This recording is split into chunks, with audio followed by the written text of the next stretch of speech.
Cuando uno piensa en la Navidad en América Latina, lo primero que viene a la mente es, no sé, la fiesta del 24 de diciembre. Pero la verdad es que es un cuadro mucho, mucho más complejo. Muchísimo más. Hoy vamos a explorar un mosaico de tradiciones que a veces empiezan semanas antes y que, bueno, mezclan de todo: fe, historia y rituales que no se ven en ninguna otra parte. Exacto. Y para entender todo este mosaico hay una palabra clave: sincretismo. Sin ella no se entiende nada. Totalmente. Pensemos que las tradiciones católicas que llegaron con los españoles en el siglo XV no cayeron en un terreno vacío. Aquí ya había creencias indígenas, africanas, muy fuertes, y lo que vemos hoy es esa fusión. Y esa fusión empezó literalmente desde el primer día. La primera Navidad en el continente fue en 1492 en La Española, pero el ejemplo que a mí me parece increíble es el de México. Ah, claro, y la celebración del nacimiento de Cristo se puso justo encima de las fiestas del solsticio de invierno azteca, que celebraban el nacimiento de su dios de la guerra, Huitzilopochtli. O sea, una estrategia de evangelización brutal que dio origen a cosas como las posadas. Fue la forma perfecta de decir: pueden seguir celebrando en esta fecha, pero ahora van a celebrar esto otro. Y ese patrón, pues, se repite en todo el continente. Claro. Y hablando de inicios de temporada, algunos son bastante intensos. Por ejemplo, en Guatemala, la Navidad no empieza con villancicos. Empieza con la quema del diablo el 7 de diciembre. Es un ritual de purificación colectiva que es fascinante. La idea es expulsar todo lo malo antes de la fiesta de la Inmaculada Concepción. ¿Y cómo lo hacen? La gente hace figuras de diablos con papel, con alambre, a veces hasta con basura vieja, y les prenden fuego en la calle. Su origen es del siglo XVI. Fíjate, se encendían fogatas para iluminar el paso de las procesiones. Espera, ¿queman basura en las calles? Me pregunto, ¿cómo funciona eso en una ciudad moderna, con todas las regulaciones? Bueno, es un desafío, pero la tradición es tan fuerte que se adapta. Ahora se hace en espacios más controlados o con figuras más pequeñas. Entiendo. Y es curioso porque mientras en Guatemala queman cosas, justo en la misma fecha en Colombia encienden miles de velas. Es el Día de las Velitas. Así arranca todo. Y después, la novena de aguinaldos.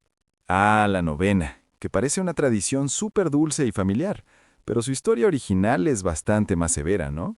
Uf, muchísimo más. La versión original del siglo XVIII la escribió un fraile ecuatoriano y era pura penitencia. Exigía cosas como, no sé, besar el suelo 33 veces. ¿En serio? Sí, sí, era muy austera. Fue una monja colombiana, Bertilda Samper Acosta, quien a finales del siglo XIX la transformó. O sea, ella le metió música, un tono más alegre, y la convirtió en la fiesta familiar que conocemos hoy. Esa idea de modernizar una tradición me lleva a otro tema. ¿Quién trae los regalos? Porque no en todos lados es Papá Noel, para nada. En Colombia es el Niño Jesús. En Chile tienen al viejito Pascuero. Pero en México, la llegada de Santa Claus a mediados del siglo XX provocó un choque frontal con los Reyes Magos. Una batalla cultural en toda regla. Totalmente. A Santa se le veía como un invasor extranjero, un símbolo del consumismo de Estados Unidos que amenazaba la tradición católica del 6 de enero. Imagino que la influencia de Estados Unidos, el marketing, todo eso fue muy fuerte. ¿Cómo terminó esa batalla? Pues uno pensaría que una tradición aplastó a la otra, pero lo que pasó fue más bien una tregua comercial. Una tregua, sí. Los comerciantes se dieron cuenta de algo muy simple. ¿Por qué tener una sola fecha para regalar si podían tener dos? Claro, tiene todo el sentido. Así que muchas familias, sobre todo de clase media, adoptaron a las dos figuras. Hoy el árbol de Navidad convive perfectamente con el nacimiento tradicional. Se integraron. Se integró en lugar de reemplazar. Y esa capacidad de adaptación se ve por todas partes. En Puerto Rico, por ejemplo, tienen una de las Navidades más largas del mundo, famosas por las parrandas. Que es una costumbre increíble.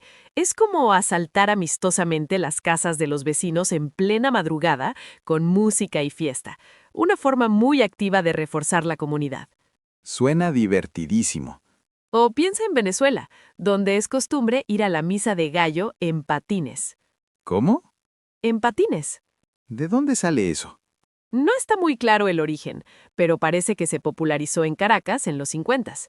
Y en el otro extremo tienes a Uruguay, un país muy secular, donde oficialmente el 25 de diciembre es el Día de la Familia. Le quitan el componente religioso para hacerlo más inclusivo. Entonces, hemos visto de todo, desde quemar al diablo para purificarse hasta batallas entre Santa y los reyes resueltas por el comercio. Queda claro que la Navidad latina es de todo o menos una sola cosa. Está viva. Exactamente. Las tradiciones no son piezas de museo. Absorben la historia, la cultura local, hasta el mercado. Y esto nos deja una reflexión final. A ver, A medida que estas costumbres siguen evolucionando en un mundo tan globalizado, ¿qué elementos centrales de comunidad, de fe, logran conservarse? Y sobre todo, ¿qué nuevos significados están creando para las futuras generaciones?